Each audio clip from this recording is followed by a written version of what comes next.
Over a tin of chocolate truffles, I asked Jade for a divorce. In the 7th year of our marriage. She looked at me, impatience flashing in her eyes. I'm exhausted. Can you not make a scene? I stared back calmly and picked up the thing I'd prepared long ago. This is the divorce petition. While doing laundry, I found a half-eaten tin of chocolate truffles in the pocket of her trench coat. I froze. How could she have something like that? Because she works in fashion, Jade has always been ruthless about her appearance. To keep her skin flawless and her figure sharp, she's been on a sugar-free diet for ages. She won't even touch most carbs, so why would she eat something as cloying as portable chocolate truffles? I remembered the packaged cookies I'd found in the car a few days earlier. She'd said a colleague gave them to her. But everyone in her office knows she's quit sugar. Why would anyone gift her something sweet? I hesitated for a long time, then finally walked to the garage and pulled the dashcam footage. A door slammed, followed by a laughing male voice vaguely familiar. Jamie's the best. Thanks for waiting, Jamie. The voice was warm and bright, almost musical. Yet every word felt like an ice bath. My heart took a sledgehammer blow. Jade chuckled softly. Everyone's still stuck at the office. You slip out early, aren't you afraid they'll gossip? He put on an exaggerated haughtiness. I'm a Gen Z intern here to reform the workplace. Besides, they all know Jamie's waiting for me. With Jamie around, what's there to fear? Jade burst into laughter, delighted by the kid's reckless youth. I suddenly remembered when Jade and I had worked together, back before we announced our marriage. Each time we passed in the corridor she looked right through me, as if we were strangers. Whenever I brought it up she snapped, you know the company policy. If HR finds out we're married, kiss my promotion goodbye. Back then my world revolved around Jade, while her world revolved around work. As her title kept climbing and her hours grew longer, I finally quit to become a stay-home husband and take care of her day-to-day. Yet now she wasn't worried about promotions in the least. Pop the faint sound of a tin opening. Jamie, let me treat you to a chocolate truffle. Jade laughed and waved him off. Jamie doesn't eat kid snacks. Save them for yourself. Come on, Blake cooed. I insist on feeding Jamie. Listening to her crunch the truffle between her teeth, I came back to myself and gave a bitter smile. After swallowing the younger man's candy, she said, easy on those. Jamie, I'll take you somewhere decent. I shut off the dash cam. I couldn't take any more. My skull felt split open. I wanted to crack a window for air, but my body was hollow. Lifting a finger took more strength than I had. I remembered how, just to coax her appetite, I'd spun through new recipes every single day. Within a year I went from kitchen rookie to knocking out dishes from half a dozen cuisines. One mid-autumn night I plated a perfect squirrel-shaped mandarin fish. Jade came home long after midnight, took one look, and flung her chopsticks down. This greasy, syrupy thing, how do you expect me to eat it? She stormed into the master bedroom, leaving me staring at the untouched feast. I'd thought a festive dish might bring good luck for the holiday. Instead the night ended in cold silence. I knew her job was brutal, and I cursed myself for being so thoughtless, for letting her go hungry on a festival night. I forgot that among a table full of food, not every plate had to be candied fish. Yet now she'd single-handedly polished off half a tin of chocolate truffles. Turns out sugar wasn't the villain I was. I dug out the divorce petition I'd hidden away. It had been printed ages ago, I just couldn't bring myself to serve it. I admitted I still clung to us. I'd loved Jade too long. The instant I first saw her I heard my own heart pound, and from that moment she became the brightest color in my youth. Unfortunately, she'd fallen for the campus heartthrob. His family had money, and his mother vetoed the match, ushering in a trust fund princess instead. Heartbroken, Jade settled for the devoted lapdog who'd always lingered nearby me. I knew the score, I didn't care. I was waiting for the day she'd truly see me, the day she'd love me back. I lost that bet. The first time I met Blake my gut twisted. He was a carbon copy of the guy she'd once wanted. Same sunlit looks, same rowdy playful streak, same spotlight wherever he went. Unlike me, content to hover in her shadow. The earliest red flag was a late-night call from him. Supposedly work, yet nothing urgent. An intern skipping his team and dialing the creative director made zero sense. At the time Jade lay on the sofa, her neck was acting up and migraines sometimes followed. I was massaging her shoulders when she bolted upright to answer, voice buoyant, almost nervous. Do it your way. This industry thrives on fresh ideas, don't second-guess yourself. She listened to his trivial chatter, the corners of her mouth climbing the whole time. After hanging up she hummed while slapping on a face mask. I sat in the living room feeling blades twist in my chest. I believe Jade never meant to betray our home. At first she kept her distance. Every call from you was strictly business. But feelings are the one thing you can't handcuff, clamp a hand over them and they still slip out through the eyes. Her phone became an extra limb, she laughed at nothing, and over time became her new favorite hobby. When I questioned the change, she regarded me with icy contempt. Jasper, you're a grown man with nothing to do but sniff around for drama. It's disgusting. Her words punctured me. I shrank into silence and never confronted her again. I can't blame her. I always knew I wasn't the one she loved. Only the ache grew so loud that even numbness cracked, reminding me I, too, deserve to be loved. Filing for divorce over a tin of candy, absurd, maybe. But I'm exhausted. I'm done being anyone's loyal hound. Even if no one else loves me, I'll love myself. I drew a steady breath and handed the divorce papers to Jade.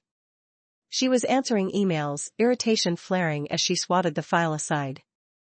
Jasper, can't you see I'm working? How many times have I told you, when I'm working, don't dash. For once I didn't swallow the insult, I cut her off. Here's the divorce petition. Look it over and sign if it's acceptable. Jade blinked, then sneered. Wow, growth. Playing the retreat to advance card now? Am I supposed to feel grateful you don't complain while you eat my food? You want your free lunch served with a side of ego? I kept my gaze level. Memory lapse? When we graduated I had better offers. You said you needed me, so I followed you into a company I never liked. You soared in your dream job, worked till you bled from an ulcer, and I resigned to look after you. Riverdale nannies pull in what per month? Subtract that from what you've spent feeding me and see who's ahead. Stop painting yourself my patron. It's Jasper who's been keeping you alive, not the other way around. Jade's eyes went wide, she hadn't expected me to shove the ledger in her face. Then, face scarlet, she swept the untouched petition to the floor and screamed, You lunatic. You got the bargain of a lifetime and now you bite the hand? You think I'm over the hill, that I've lost my shine, so you want out? The chocolate truffles in your pocket, I said. Half gone. What? Impatience flickered, then her gaze faltered. She remembered. You're divorcing me, over candy? Yes, I answered quietly. I paused. Sign or don't, either way I'll file. A house husband has nothing but time. Jade glared daggers, gave a cold laugh, then snatched the scattered pages, signed with a violent flourish, and hurled them at me. Get out. She jabbed a finger toward the study door. I didn't even spare her a glance. I turned and walked away. Jasper, don't come begging like a dog later. Once you step out that door, regret won't fix anything, Jade snarled behind me. My face burned, my chest so tight I couldn't pull an air, my heart clenching like a fist.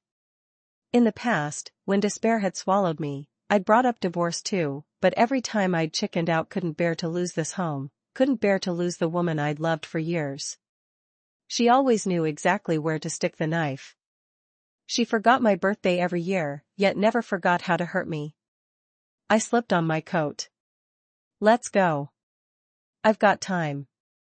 We can hit the county clerk's office right now. Jade stopped insulting me.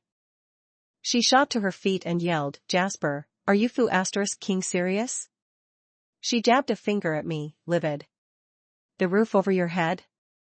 I bought it. The car you drive? I bought it. Every shiny piece of your perfect life, it's all because of me. Without me, Do you honestly think you'd live in a place like this in Riverdale? You'd never afford this lifestyle. Still not looking at her, I opened the door and gestured. Less talk. If we drag our feet, the clerk's office will close. Hurry up. Jade let out a string of cold laughs. Fine, fine, fine, Jasper. Don't come crying later. Standing on the clerk's steps, I exhaled. Who knew there'd be a 30-day cooling-off period? Jade gave a scornful snort, climbed into her car alone, and left me on the curb business as usual. I took the subway home to pack. She watched me, her face so dark it looked ready to drip thunder. Over the years, almost everything in the apartment was hers: clothes, handbags, shoes, perfumes, palettes, sunglasses, jewelry. Only when I was walking out did I realize how little I owned: a few shirts, one large suitcase, one duffel. For the moment I couldn't find a place, so I checked into the Riverside. I ordered fast food to fill my stomach, then flopped on the bed. Turns out life without Jade felt fine. I thought I'd toss all night, ache, grieve, maybe die. I didn't. Instead, a weight lifted, like shackles off my ankles, even breathing came easier. Looks like the years of disappointment had hollowed my love long ago. Loving her had become habit. I hadn't noticed my feelings had cooled right along with my heart. No dreams all night. Used to waking early to make breakfast, I rarely slept this deeply until the phone rang. Caller ID, Jade's mom. I hesitated, then answered. Before I could speak, she rattled off orders. Jasper, Grandma's big birthday's coming. Don't forget the gift, and remind Jinjin to clear her schedule. Lay off the booze at the banquet and afterward drive the relatives. Her voice made my head buzz. I cut in. Vance, you can call Jinjin directly. Jinjin's exhausted from work, unlike you, lazing at home. Handle this for her, don't add to her plate. My girl's going to make serious money. I hadn't finished one sentence before the lecture rained down. I'd had enough. Sharpening my tone, I said, Vance. What? What did you just call me? Vance, Jade and I are divorced. For anything further, please call Jade herself. I hung up before her shrieks hit full volume, then switched the phone to airplane mode. Same story every year. In her eyes I'm the nobody kept by her daughter, and the whole family treats me like hired help. Back when Jade fell ill and I said I'd stay home to care for her, her mom had dabbed tears and praised me as such a good son-in-law. I gave a sour grin, shoved the memories away, and pulled the blanket over my head. After years on 24-hour standby orbiting Jade, I finally slept in until I turned the signal back on and a string of texts pinged through. All from Jade. I ignored them. I was about to order food when she rang. Jasper, where are? Silence from me. Hearing none, she went on, get home. Mom and Dad are here. Humph. We're divorced, yet Mom still wants to lecture. I answered, voice flat, your parents are here, why should I? Enjoy your family reunion, I won't crash it. Your parents are here too, she snapped, and hung up. I sighed. No hiding anymore, things that festered for years needed airing.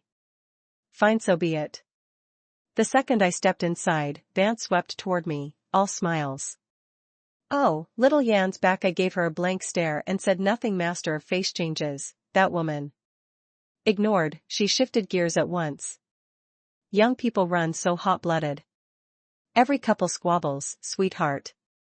Jasper, you stay home all day, no job, no friends, get out more, clear your head. Same old sugar-coated blades. She beamed as she twisted the knife. Spats need limits, dear. Jade works herself sick supporting you, and now your elderly parents trek here to worry over you. Shameful, isn't it? In 2 sentences she pinned every fault on me. I glanced at Jade, she gazed into thin air as if none of this concerned her. I sneered at myself, still hoping, Jasper? You'll wait forever for her to speak up. Her mother's always been a snob. When Jade's first love, a trust fund golden boy, was around, Vance treated him better than a real son, praised him to the sky. After his mother broke them up, Jade, too proud to admit the truth, let her mom believe whatever she liked. Ever since, the woman's looked down on me, sure I'd ruined Jade's shot at marrying megawealth. My parents are civil servants. In our hometown's Tier 2 city we're comfortable, but to them I'm just a country bumpkin who clawed his way into Riverdale. I still remember the wedding tea ceremony. She scolded me in front of both families before she'd accept my cup like I was a gold-digging outsider who'd tricked Jade and cost her a perfect son-in-law. Later my cousin told me Mom cried the whole ride home. Actually, right after the wedding Jade and I did share a honeymoon phase. We honestly tried to build something. We even planned a Mauritius honeymoon trip. Then her mom insisted I foot the bill for the entire extended family to tag along. I refused at first, but caved after endless sarcastic jabs. Our romantic getaway turned into a chaotic family reunion. Sweetest vacation of our lives became a memory I avoid like mold. She must hate me plenty, always peach sweet on the surface while plotting little miseries. I'm allergic to peach fuzz. Before she knew, she never brought peaches here. After she found out, every season, every visit, she'd haul some home. I just adore them. Then she'd tell me to wash them. I said they made me itch. She called me a fragile man-child. Mask, rubber gloves. Still I broke out in hives. One day the antihistamines ran out, soon I was bleeding from scratching. Jade didn't care. She just moved to the guest room, disgusted. Anytime any relative needed chauffeuring or errands, Vance volunteered me. Running around was fine, but afterward I'd overhear her boasting, "Oh, Jasper? He's nothing like your son-in-law, good for little else." Whenever she came to stay, she'd hover while I did laundry and housework, shrieking that every piece of Jade's wardrobe was haute couture and must never see the inside of a washer-dryer. A grown man, she sneered, who can't even hand-wash a few delicates is useless. These pinprick humiliations were too petty to voice, so I swallowed them, afraid of troubling Jade. The longer I stewed in silence, the deeper the depression gnawed. Over the years Jade sensed something was off, but as long as I didn't spell it out, she pretended everything was fine. After all, her father drank and gambled while her mother held 3 jobs to put her through college, so she thanked and pitied Eleanor endlessly and begged me to be understanding. One grain of sand at a time, those trivial episodes ground our marriage to dust. This time, I refused to grit my teeth. I fixed Eleanor with an icy stare. "You know my parents drove 5 hours to get here, yet you still summoned them like hired help?" She hadn't expected me to hit back. Her eyes popped. "Jasper, you dash!" I cut her off. "You keep barking that Jade brings home the bacon. Am I unemployed? I quit my job because Jade wanted me at her side. When she bled ulcers chasing her promotion, I resigned to nurse her 5 small meals a day, 3 home-cooked squares plus afternoon tea and midnight snacks, laundry, mopping, running errands and chauffeuring the whole clan. Add up what a housekeeper, cook, and driver would cost. But sure, Jade supports me. Without me, would she stop working? Would the company fold? Jade hated hearing her mother scolded. "Jasper, what's with the tone? That's my mom, show some respect." "She's your mom. We're divorced. Spare me the guilt trip. She didn't birth me, raise me, or pay a dime toward my education. I only called her mom for your sake, now she's just another stranger." Jade's face darkened, words forming. I bulldozed on. "You're quick to lecture me. Where were you when she forced me to scrub peaches? When my throat swelled shut from peach fuzz and there wasn't an antihistamine in the house? When she hijacked our honeymoon trip with her relatives? When she treated me like a dog and paraded me in front of cousins for free labor? You didn't make a squeak. Don't preach attitude to me. You show your colors, I'll show mine." I vented years of grievances in a single torrent. The more I spoke, the more wronged I felt. My eyes burned crimson, I screamed like a madman. Jade and her mother froze, stunned silent. Eleanor stared, mouth opening and closing like a fish. Something like guilt flickered across Jade's face. Futile, at this point. I scorned myself for still clinging to hope. Cheap. Mom broke down, wailing, and threw her arms around me. Dad kept his head low, sighing. "Son," Mom sobbed. My heart twisted, I touched my cheeks and found them soaked. Only then did I grasp who I'd truly failed, my proud parents, ridiculed by Eleanor yet afraid to add to my stress, always checking into a nearby riverside instead of staying the night. I was unfilial, debasing myself and dragging them down. So, in-laws, what's the fuss? Eleanor chirped. Tiny things, right? How'd we end up crying? She pressed a hand to her chest. Little Yen resents me, blames me. Hey, it's all my fault. Old age, foggy brain. I never meant harm. They say a son-in-law is half a son, I always treated him like my own. The speech was so absurd I almost laughed. Mom swiped her tears, spun around, and morphed into a mother tiger. Bah. My son's fine without your motherhood, hag. Spew one more barb and I'll slap you silly. Eleanor clutched her pearls. Oh my, living off taxpayers and fanning flames instead of calming kids. What kind of mother acts like this? Before I could retort, Mom yanked my elbow. Let's go home. You're clear-headed again, that's all we need. The rest isn't worth our breath. Dad rose. Your mom's right, son, let's head home. Jade rushed to block our exit. Mom, Dad, it's a misunderstanding. Jasper and I can talk. Mom flung her hand off. Shinjin, I objected from the start. Not because you're unworthy, but because you never loved my boy. He adored you, insisted, so we conceded. We're not Riverdale elite, but we bought the engagement rock, the gown, the 70 grand bride price, the wedding, the honeymoon trip, borrowed every cent so you two could be happy. Yet how have you treated Jasper these years? Jade stood mute, head bowed, pitiful. Eleanor hurried to shield her daughter. Mom didn't give her room to speak. Scram, mutt, don't make me sweat you. I'm a grown man shielded by his mama, yet because of the cooling off period and property split, I couldn't leave with them. They had jobs to return to and wired me money before departing. Everyone takes detours. Don't overthink it. You still have us. These days I sleep straight through till morning, sometimes I still feel drowsy, as if I can't get enough. Before, insomnia gnawed at me nightly, I stayed on edge, terrified of disappointing Jade. I feared she'd regret marrying me, so I bent over backward. Weekly new menus, every suit steamed, floors gleaming, 24-hour standby, designated driver when she drank, umbrella courier when it rained. There were stretches when I felt subhuman, pointless, unsure why I breathed. The doctor diagnosed moderate depression and prescribed pills, yet I still stared at the bedroom ceiling all night. Now I crash on a borrowed couch and snore till sunrise. Glorious. Dad and Laura insisted I rest, they'd cover expenses.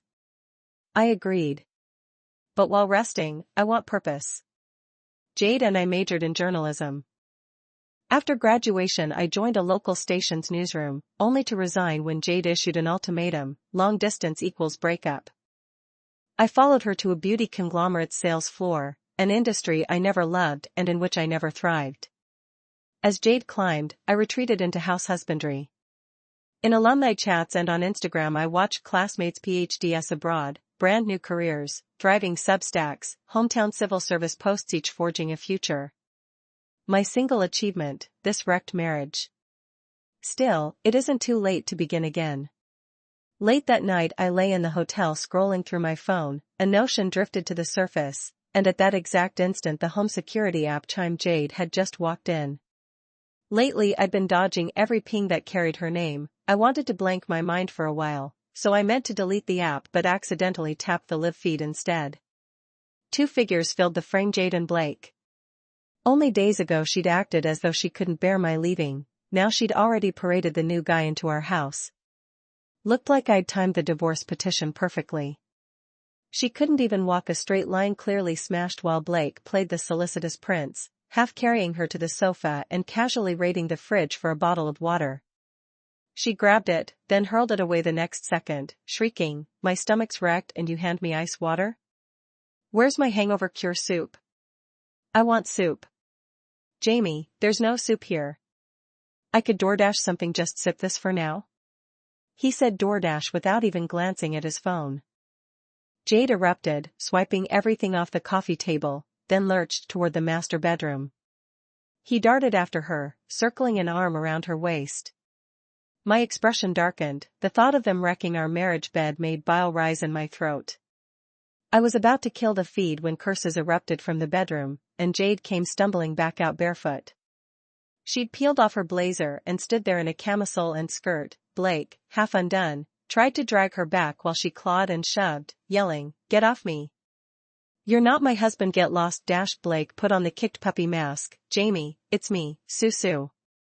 Don't you like me anymore? Out! You're not Jasper, get out of my house!" She ranted like a madwoman until Blake finally lost it. "You're the one who said you wanted a divorce, Jamie. I only came home with you, now you're kicking me out?" The word divorce detonated her again. "You're the divorce.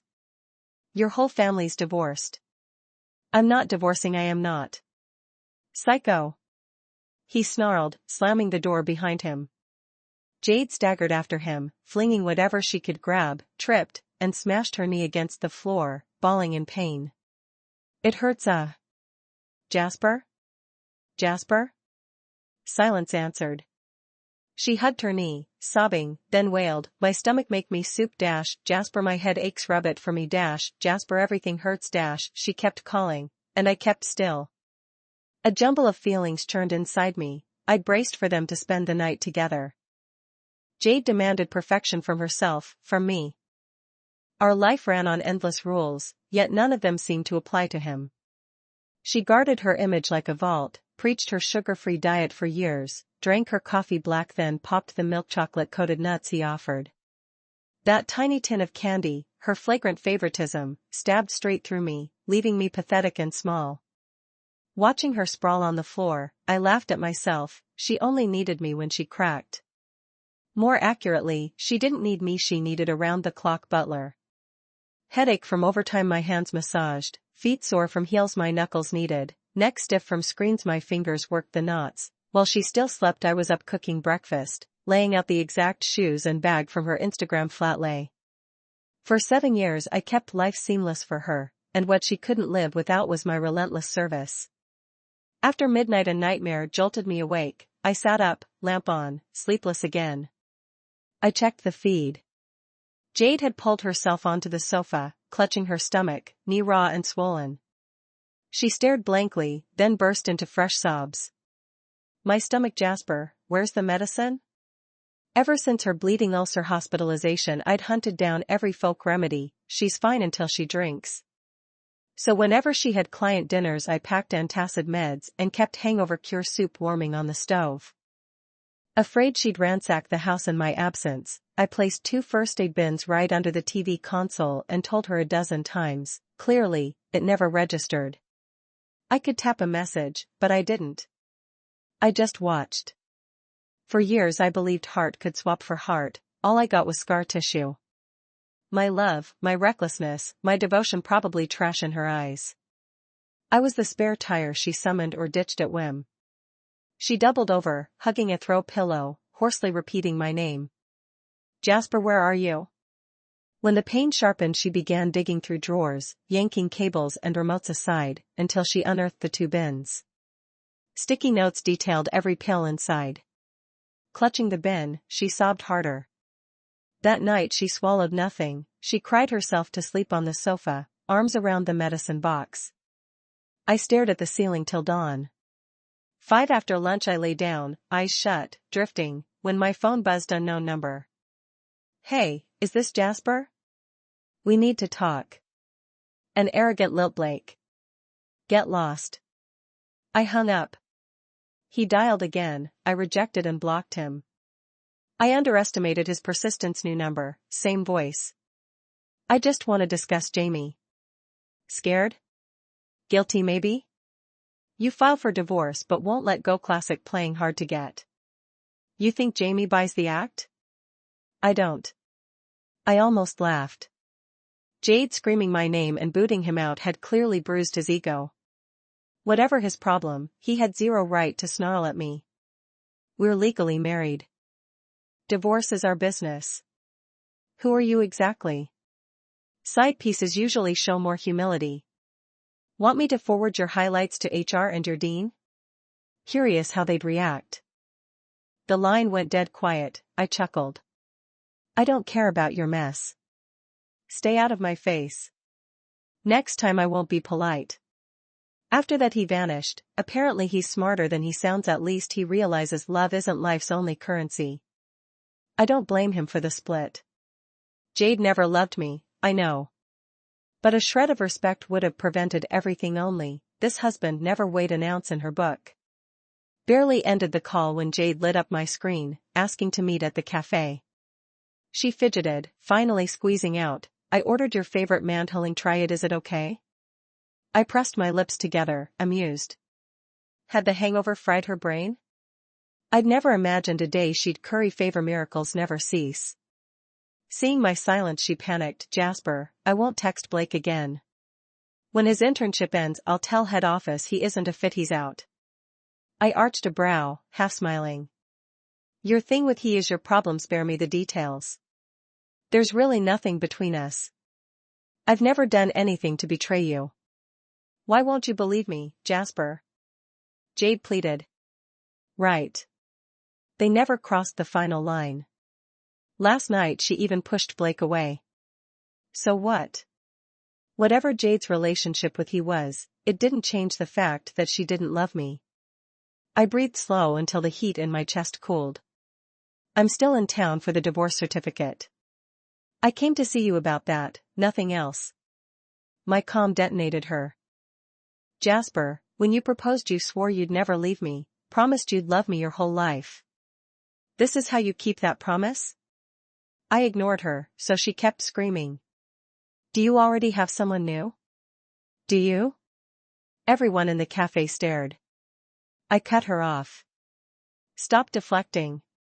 You know there's no one else, and you know Blake isn't why I filed. You know exactly what I can't stomach, don't you? Jade's gaze darted everywhere but my face. I slid my cup toward her. Jade, my sleep's shot. I haven't touched coffee in months. She stared at the mug, then burst into tears. Love is bizarre. It erases your edges, nukes your judgment, keeps you crawling back for more even when you're bleeding. But lately I've discovered something else. Loving yourself feels pretty good too. For whatever years I've got left, I want to love me a little more. 6. I figured after the cafe scene Jade would go radio silent. Instead she carpet bombed me with morning, noon, and night texts, snapshots of her day, surprise drop-bys at the riverside. I'm eating properly even without you. Red heart photo of a Caesar.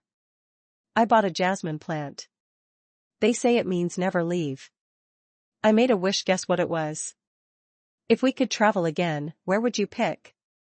I'd pick Paris. I love what the Eiffel Tower stands for.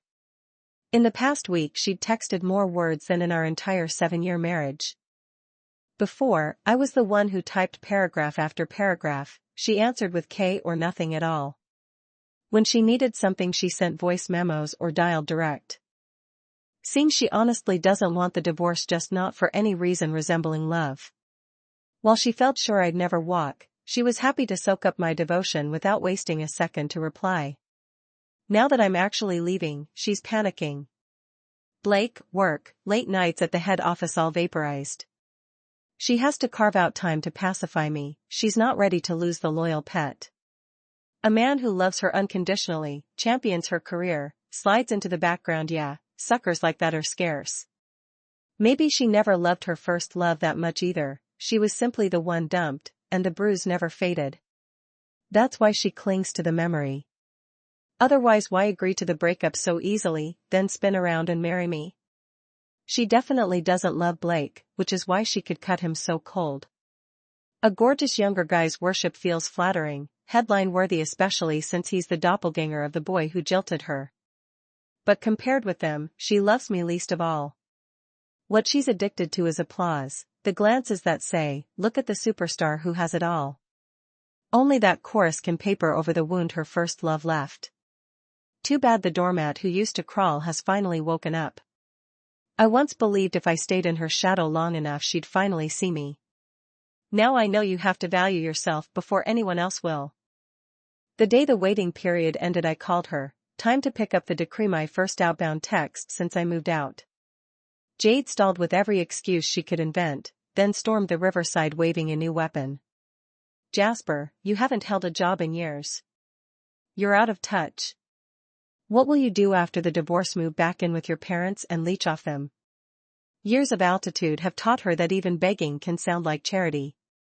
Jade, are you clinging to me? Look at yourself spamming me with junk, blowing up my phone, camping at my door. You're like duct tape I can't peel off. Gross. The words were ones she'd thrown at me. Her eyes reddened but she didn't erupt. Voice cracking, she asked, Jasper, do you really not want me anymore? Really, I said, no hesitation. She looked at the floor for a long time, finally rasped, let's go. We walked out with the stamped papers and she signed over half of everything. When Eleanor Vance found out, she cursed me raw, then rang my parents to brand them country rubles who raised a blood-sucking freeloader. Return the money or lightning will fry you, she raved, forgetting the $50,000 bride price she'd demanded and the relatives who piggybacked on our honeymoon trip. Since their last brawl, Mom had stopped playing polite. She fired back, half-dead crone, keep flapping that toxic tongue and you'll clock out early. Eleanor threatened to sue, swore she'd hound us until we returned every cent until Jade threatened to swallow a bottle of pills, forcing her to back down. It was the first time Jade had defied her mother. Still, I didn't look back. I took Mom and Dad traveling, cooked for them, stitched our clips into vlogs. I posted them for fun, thumbs up poured in. I'd majored in journalism, and we live in an age when anyone can broadcast stories. Why not me? I became a content creator. Between slices of my own life I filmed other people's, the dawn chaos of wet markets, a hospital burning midnight oil, homeless men napping on train station tile, an old lady hauling recyclables.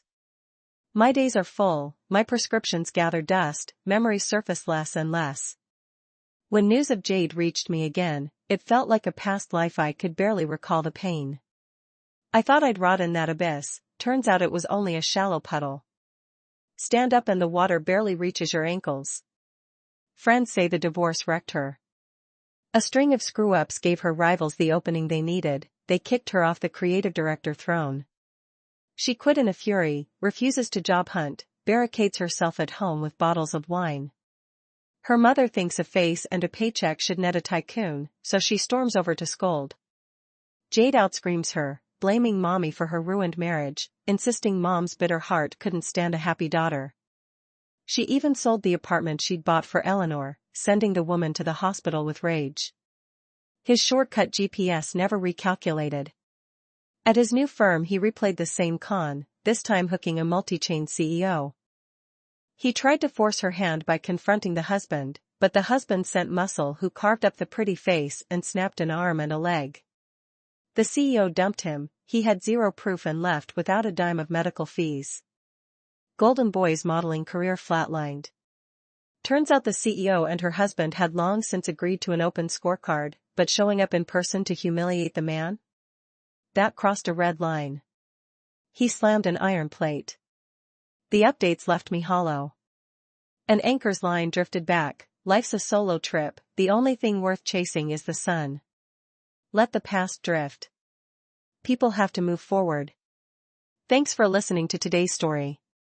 If you liked it, smash that thumbs up and share it with friends. Tell us your thoughts in the comment section, and don't forget to subscribe for more stories. See you next time.